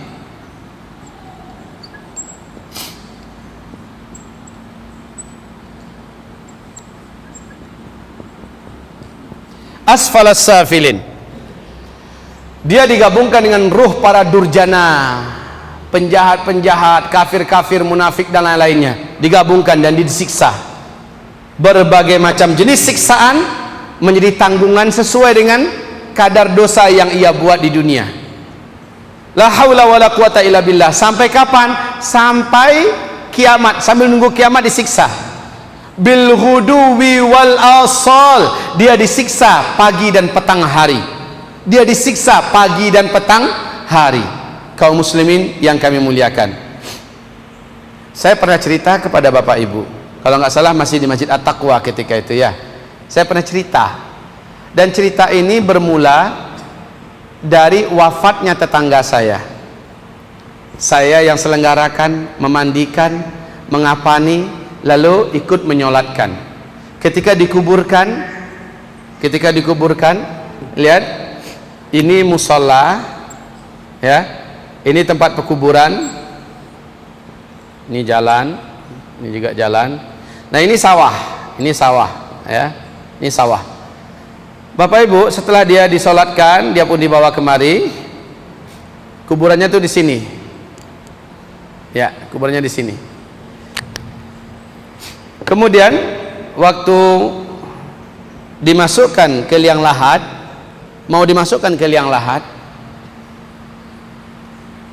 dari sela-sela kaki kami kan saya berdiri sini.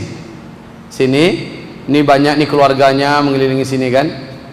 Nah, dari sela-sela kaki kami menyelinap satu ekor ular yang berwarna hitam. Ularnya besar, kira-kira sepegelangan tangan saya. Panjangnya mungkin ada 3 meteran. Ular itu datang di sela-sela kaki kami. Bapak Ibu tahu kalau ular ngelihat satu orang saja dia lari, betul nggak? Kalau ini enggak, malah kaki kami dia berjalan tanpa rasa takut. Kemana dia mengarah? Ke arah kuburan ini. Lalu dia langsung masukkan tubuhnya, menjatuhkan tubuhnya ke dalam lubang. Orang waktu dia lewat, ular langsung menjerit-jerit, ya. Gimana enggak menjerit? Ularnya hitam gede lagi. Apalagi ular hitam itu ular tanah umpamanya, kan sangat berbisa, Pak. Ya kan? Ini enggak. Dia tanpa takut tuh ular menuju ke arah kuburan. Langsung menjatuhkan dirinya ke dalam. Jenazah yang sudah hampir diletakkan, ular begitu besar masuk. Otomatis 3 orang yang di dalam itu yang memasukkan ini main lempar aja langsung ke dalam, ya, nggak sempat lagi diatur segala macamnya, lempar. Aneh Pak Ibu, nggak siapa yang diganggu oleh ular itu, tapi ular itu langsung masuk ke liang lahat tadi, ya, langsung masuk ke liang lahat tadi. Masya Allah, standby di situ, kayak mau ngapain, kayak kami juga nggak tahu, langsung masuk itu standby, dikasih papan langsung naik, orang ini naik ke atas. Langsung dikubur, anaknya pada nangis, istrinya nangis melihat kejadian itu. Kaum muslimin yang kami muliakan, sorenya datang adiknya mengantarkan amplop ke saya. Untuk apa saya bilang? Karena Ustaz telah mampu membantu menyelenggarakan jenazah abang saya. Berikan pada anaknya lebih berhak. Ini adalah kewajiban saya sebagai tetangga kepada tetangga, muslim kepada muslim. Lalu apa kata adiknya ini? Abang saya meninggal dalam keadaan mencandu minum-minuman keras. Jadi udah lama meninggalkan sholat dan mencandu miras. Oh gitu. Ya, pantesan waktu saya mandiin, nggak usah saya cerita deh. Waktu saya mandiin pokoknya nek saya ngeliatnya Pak. Baik. Waktu di kapani juga, baik. Esoknya lah, ini dia puncak cerita kita. Esoknya datang tetangga saya. Jadi rumah saya itu di sini. Ini kira-kira 300 meter lagi ke sana. Nah, ini rumahnya dia. Ini ada gang lagi. Ini rumah saya. Nah, ini rumah tetangga saya yang satu lagi. Nah, tetangga saya ini dia membuat tempe dan tahu toge, ya, dijual ke pasar di sini. Pulangnya dengan bendi. Tahu bendi, Pak? Bendi tahu? Delman yang pakai kuda, ya. Biasanya dia berangkat tuh 3:30 subuh, udah berangkat ke pasar. Pulangnya jam 9, jam 10. Ingat ya, bil ghuduwi wal asal, di waktu pagi dan petang disiksa. Pas lewat sini, kudanya langsung ngamuk. Kuda delman itu langsung mengamuk. Saking kuatnya amukan kuda itu hampir meloncat ke sawah. Ya, untung sopir delman ini segera loncat dan dilarikannya kuda itu menjauh. Apa kata si sopir delman ini? Kuda melihat antu. Manyu mencari antu mah. Masa antu di waktu duha? Baik kaum muslimin, selanjutnya sampai di rumah dia langsung gedor pintu rumah saya. Dia langsung gedor. Jam 10-an saya ingat dia ngedor pintu rumah saya. Pak Ustadz, Assalamualaikum Pak Ustadz. Kenapa? Pucat sekali wajahnya. Beliau mengatakan, di muka kuburan itu kuda yang saya tunggangi ngamuk. Ya, dan masuk saya tunggangi ngamuk. Kata si sopir delman, dia ngelihat hantu. Saya katakan, pertama, nggak ada hantu. Yang kedua, kejadian seperti ini terjadi di zaman Nabi. Nabi sedang menunggangi unta bersama para sahabat. Nabi lihat kuburan. Ternyata unta Nabi langsung mengamuk, ya. Bukan mengamuk sebenarnya, tapi ketakutan. Ketakutan. Nabi segera turun, lalu untanya ditambat agak jauh. Lalu Nabi berkata, kalian tahu ini kuburan siapa? Maka kata sahabat, saya tahu ya Rasulullah, ini kuburan fulan bin fulan dari kabilah anu. Kalau yang ini kuburan fulan bin fulan dari kabilah anu. Haha, kata Nabi, ketahuilah oleh kalian, mereka berdua sekarang ini sedang diazab. Ingat ya, di hadis yang lain Nabi mengatakan, orang yang diazab di alam kubur selain jin dan manusia dapat mendengarkan jeritan siksaan mereka. Demi Allah, kata Nabi, kalau aku doakan kepada Allah agar kamu mampu mendengarnya, pasti kamu akan pingsan kalau nggak mati. Saking mengerikan jeritan orang-orang yang disiksa, bagaikan pakai mic, Pak, ya. Wah, macam-macam jenis siksaannya. Kaum muslimin yang kami muliakan, seandainya diizinkan oleh Allah, Nabi mendoakan, kita nggak akan tenang hidup nih. Sebentar kaget, ya. Kalau nggak mati pingsan paling tidak, kata Nabi, saking hebatnya. Lah, onta, kuda, ini termasuk binatang yang juga mendengar.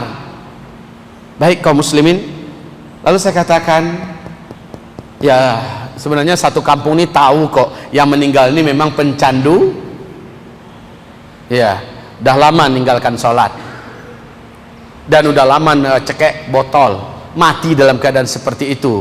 Man laqiyallah wa huwa mudminul khamri laqiyallah wa huwa alaihi ghadban. Siapa yang meninggal berjumpa dengan Allah sementara dia masih mencandu khamar, mencandu barang-barang haram itu, dia berjumpa dengan Allah sementara Allah murka kepadanya, Allah marah kepadanya. Baik Bapak Ibu yang kami muliakan, nah inilah dia tentang sakaratul maut dan perjalanan roh. Dia disiksa.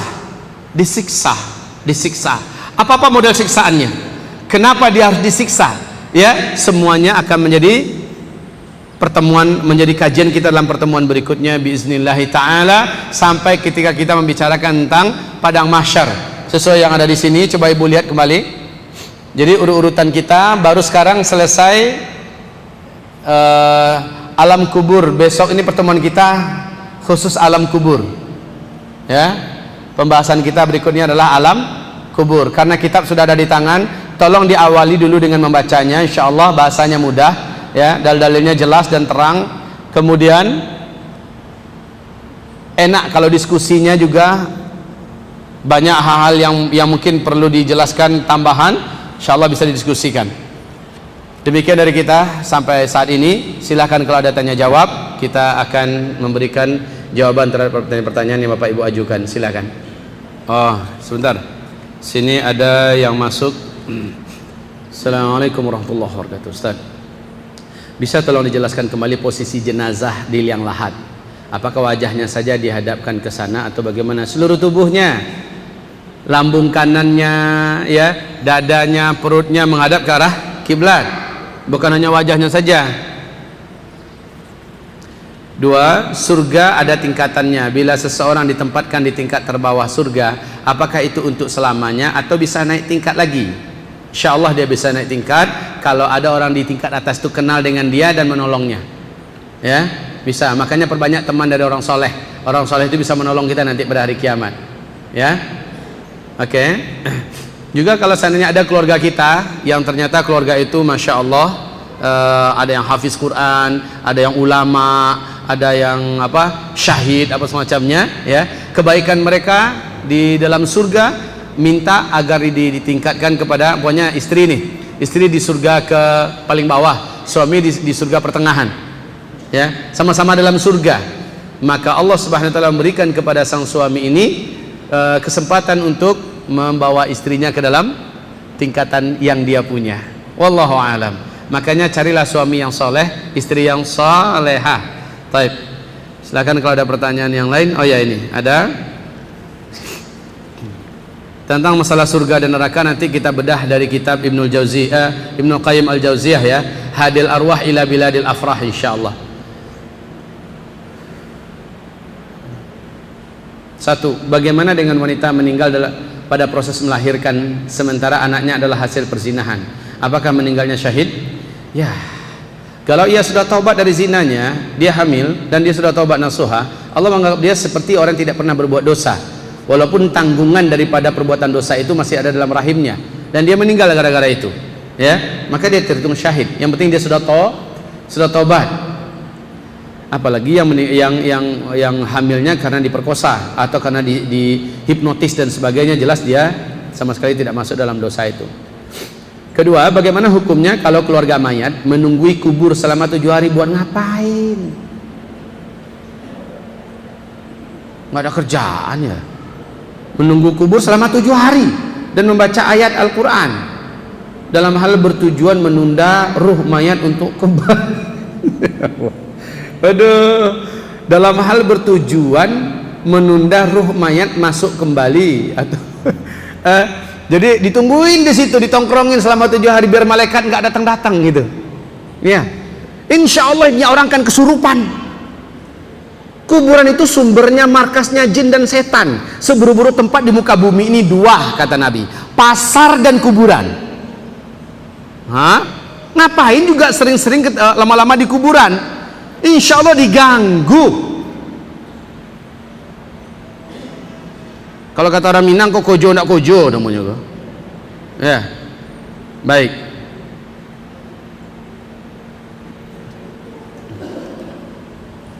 Selanjutnya, Ustadz, bagaimana orang yang mati karena bunuh diri?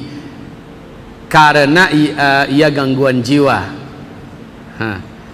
Kalau memang ia sudah tidak menguasai dirinya lagi, dia tidak tahu siapa dirinya, dan dia melakukan bunuh diri itu bukan karena keinginan dirinya, tapi sudah dikuasai oleh makhluk lain, lalu dia mati, dia terhitung syahid. Ingat ya, kalau memang bukan dirinya lagi. Orang gila aja nggak mau bunuh diri, betul nggak? Orang gila aja nggak mau bunuh diri. Belum pernah kedengaran orang gila gantung diri, nggak ada. Biasanya Bapak Ibu bunuh diri itu dalam keadaan sadar, karena dia yang milih. Tapi ada kasus di mana orang memang tidak mampu. Ini salah satu bentuk, ada 50 uraian positif orang ini kena gangguan jin dan setan. Salah satunya adalah dia tidak mampu mengendalikan dirinya sendiri. Pokoknya tiba-tiba tangannya ngambil pisau dan ingin menghantam dirinya. Dia sudah berusaha menolak dengan tangan yang lain, tapi ini kuat sekali, ya, akhirnya tembus dan dia meninggal. Dia terhitung syahid. Sebab apa dihitung syahid? Karena dia dibunuh oleh musuh Allah. Musuh Allah lah yang menggerakkan tangan itu, dan dia tak mampu menguasainya. Jadi biasanya bunuh diri adalah proses di mana orang itu memilih. Kalau namanya juga bunuh diri, dia mengakhiri sendiri hidupnya, dia memilih. Jarang terjadi itu orang bunuh diri. Sekali lagi, kecuali bila ia sepenuhnya dikuasai oleh syaitan dan dia tak kuasa lagi melawan dirinya, maka ketika itulah menguasai dirinya, ketika itulah dia dianggap syahid karena dia sudah dibunuh oleh musuh Allah. Paham? Silakan, ada pertanyaan yang lain.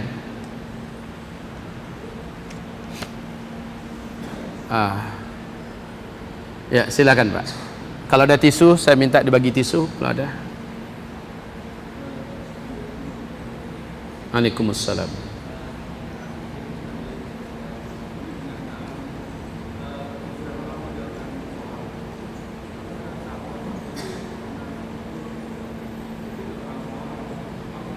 Oh, bagus Pak pertanyaannya. Jadi dia udah lama meninggalkan sholat, lalu dia meninggal dunia karena sakit perut. Bagus pertanyaannya. Yang syahid tadi loh, syahid kan, dia tenggelam. Enggak bunuh diri sih, memang tenggelam, kapalnya yang karam apa segala macam lah ya. Sementara dia selama hidupnya fasik. Apakah dia syahid? Enggak. Tergantung pada amalan apa yang dia amalkan semasa hidupnya. Tergantung. Kalau selama hidupnya dia adalah orang soleh dan taat, itu bonus dari Allah, syahid untuk dia. Tapi kalau dia ahli maksiat, dia belum tobat, enggak, dikubur dia nanti akan mengalami siksaan yang telah dijanjikan, gitu ya Pak ya. Apalagi meninggalkan sholat, dosa terbesar itu Pak. La haula wala quwata illa billah. Silakan, siapa tadi? Ya, ada pernah baca buku kitab suci orang agama Hindu enggak? Itu keyakinan itu ada di kitab mereka. Keyakinan itu ada di kitab mereka. Umat Islam ini udah ketularan keyakinan mereka, ya, nggak seluruhnya, tapi orang-orang awamnya masih percaya hari pertama sampai hari ketiga roh itu masih di kamar aja, lihat siapa yang datang, siapa yang pulang, siapa yang datang, siapa yang pulang. Terus 7 hari pertama roh itu dari kamar dengan rumah tuh keluar masuk kamar aja dalam rumah. Itu di kitab agama Hindu. 40 hari setelah dia meninggal, roh itu dari halaman rumah, kamar, halaman rumah ya.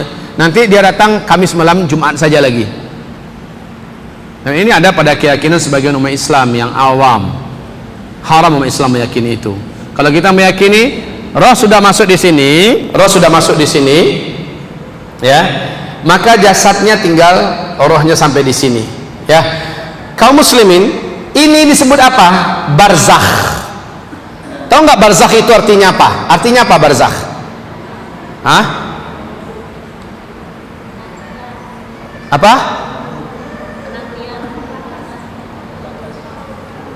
Pembatas. Barzakh itu adalah dinding gaib yang maha kokoh, ya. Jadi ini adalah wa min waraihim barzakhun ila yaumi yub'atsun. Setelah mereka meninggal, mereka masuk kepada alam barzakh, alam di balik barzakh. Barzakh ini dinding yang maha gaib yang tidak bisa ditembus, baik oleh yang di dunia nggak akan bisa tembus kemari, yang di sini nggak akan bisa tembus balik kemari. Ada dinding yang maha gaib disebut dengan barzakh. Orang kalau udah masuk ya udah satu di antara dua, ke atas atau ke bawah. Jelas? Nggak ada tuh cerita menampakkan diri, jadi kuntilanak, jadi pocong, jadi tuyul, jadi macam-macam, ya. Bodoh. Ini korban orang goblok. Nanti aduh menampakkan bangkit dari kuburan bentuk pocong, udah percaya pula, dibodoh-bodohin. Ini akibat kita nggak belajar, jadi korban. Di TV sekarang ini jin dan setan itu udah lebih daripada artis terkenalnya, dipopulerkan. Baik, kaum muslimin, nggak ada cerita yang udah mati nggak akan bisa berhubungan dengan yang sudah hidup. Ada pula nanti baca ini nanti roh busli masuk. Nanti di waktu yang sama ada 10 murid baca yang sama, roh busli masuk. Ada berapa sih roh busli itu? Mau aja dibohong-bohongi. Oh, Nabi Muhammad dengan baca ini nanti kan datang, Nabi Muhammad nampak di majelis anu nampak nih. Berapa sih roh Nabi Muhammad? Itu ada nggak diajarkan Nabi Muhammad sallallahu alaihi wasallam? Nggak ada. Ajaran mana yang ngajarkan kayak gitu? Ajaran Hindu. Jangan percaya yang kayak gitu-gituan. Makanya kaum muslimin benarkan akidahnya, luruskan pemahaman tauhidnya agar jangan mau ditipu, ya. Kenapa ajaran-ajaran sesat banyak masuk ke Indonesia dengan lenggang kangkung dengan sangat mudah? Karena orang Indonesia bodoh. Orang Indonesia ini awam tentang agama. Yang sebenar-benarnya diajarkan Nabi Islam ini banyak yang awam, lalu sangat mudah dibodoh-bodohin. Berbagai macam aliran sesat sangat mudah menjamur di Indonesia. La haula wala quwata illa billah. Terus ini pertanyaan lagi. Siapa tadi yang mau bertanya? Udah.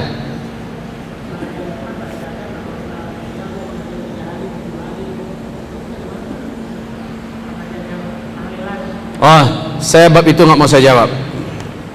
Apaan ya? Assalamualaikum warahmatullahi wabarakatuh, Pak Ustadz. Bagaimana kalau orang Islam yang meninggal tapi dia tidak taat beribadahnya? Saya pernah mendengar bahwa orang Islam pasti akan masuk surga akhirnya setelah disiksa dulu di neraka. Apa betul Pak Ustadz? Tidak semua orang Islam. Tolong dengarkan ceramah saya waktu kita di masjid apa? Masjid apa? Itu udah masuk YouTube itu. Pembahasan saya tentang 3 tingkatan umat Nabi dalam beragama. Coba lihat, dibuka di YouTube ya. Saya menjelaskan 3 tingkatan umat Nabi dalam beragama. Buka di YouTube. seluruhnya masuk surga umat Nabi ini, tapi ada yang masuk surga tanpa hisab, ada yang masuk surga dengan dihisab, ada yang masuk surga lama setelah mengalami banyak siksaan, ya, dinerakakan dulu segala macamnya, baru terakhir masuk surga. Jadi siapa orangnya, tolong rujuk kembali, dengarkan ceramah saya di sana, insyaallah ya. Silakan kalau ada yang lain. Pas setengah 12. Ya.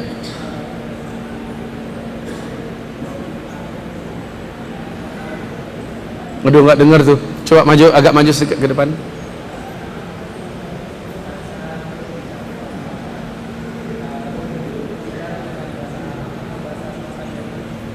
Oh, begitu. Kaum muslimin, pada hari itu sudah berlaku hal-hal yang selama ini di luar daripada kemampuan kita. Kita diberi pemahaman oleh Allah Subhanahu wa taala sehingga kita mampu memahami bahasa malaikat kepada kita.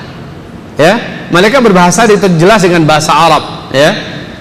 Saya nggak dengar itu adanya berita atau dalil malaikat bicara yang bahasa Perancis kepada calon, nggak ada. Ya ayyatuhan nafsul khabithah ukhruji ayyatuhal khabithah, ya, itu adalah bahasa Arab. Berarti dengan bahasa itu nanti malaikat, dan Allah pahamkan kita, maksudnya roh ini paham dengan bahasa malaikat ini, gitu ya. Habis?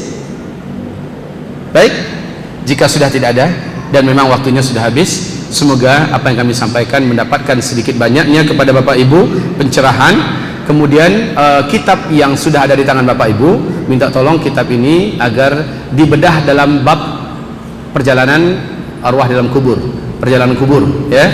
Bagaimana di mana-mana ditempatkan nanti roh masing-masingnya, ya, orang-orang syahid di mana diletakkan. Jadi rinciannya ada, Pak. Di a'la illiyin itu di mana nanti orang syahid, di mana letaknya, kemudian rohnya para nabi-nabi di mana letaknya, rohnya anak-anak di mana letaknya. Anak-anak jelas dia di tempat yang indah di taman surga sambil menunggu kiamat. Tapi di mananya dijelaskan di kitab itu. Kemudian juga asfala safil ini berlapis-lapis, juga bertingkat-tingkat. Dan yang banyak masuk dalam asfala safil termasuk orang Islam. Nah, perangai apa yang menyebabkan orang-orang bisa diletakkan di asfalas safilin? Baca di kitab itu. Kemudian Bapak Ibu yang kami muliakan, di pertemuan berikutnya kembali kitab ini dibawa agar kita merujuk kembali dalam pembahasan-pembahasan kita kepada isi kitab. Demikianlah infak daripada kitab ini adalah untuk pesantren saya di Payakumbuh, Sumatera Barat. Maka silahkan Bapak Ibu berinfaklah untuk pesantren. Semoga Bapak Ibu diberi oleh Allah rezeki yang melimpah. Wabillahi taufiq wal hidayah. Subhanakallahumma bihamdika asyhadu an la ilaha illa anta astaghfiruka wa atubu ilaik. Assalamualaikum warahmatullahi wabarakatuh.